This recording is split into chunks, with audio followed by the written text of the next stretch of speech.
Olá! Hoje eu estou passando por aqui para explicar o sistema de relé.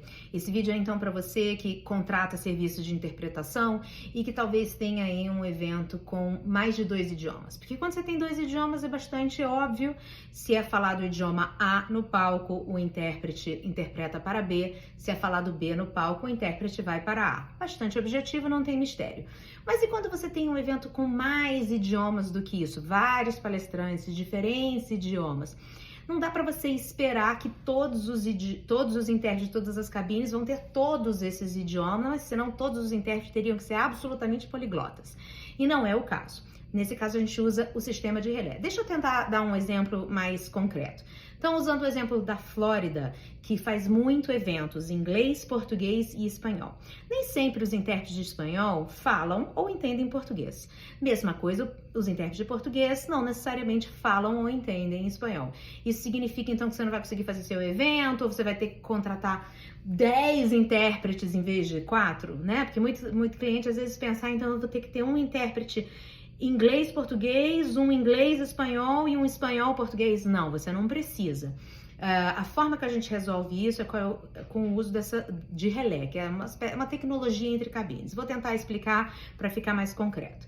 Então, digamos que nessa combinação que eu mencionei, tenha lá no palco um palestrante falando espanhol. A cabine de espanhol inglês, eu tô falando no contexto da Flórida, inglês é o idioma volante, é o inglês que em teoria todos os intérpretes aqui tem que ter na sua combinação, tá? Então, alguém falou espanhol no palco, a cabine de espanhol vai para o inglês. Digamos que a cabine de português não fale espanhol, então a cabine de português vai ouvir a interpretação da cabine de espanhol, vou pegar o inglês da cabine de espanhol, para então fazer a minha interpretação para o português. Ou seja, é a interpretação da interpretação. É uma espécie de uma triangulação, né?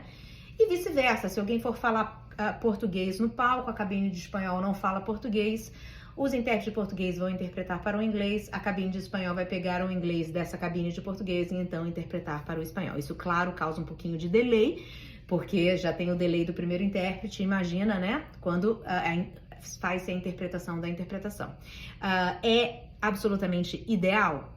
Não, o ideal seria que todos os intérpretes fossem totalmente poliglotas e falassem todos os idiomas do mundo, mas não é realista, então existe esse sistema que resolve a questão.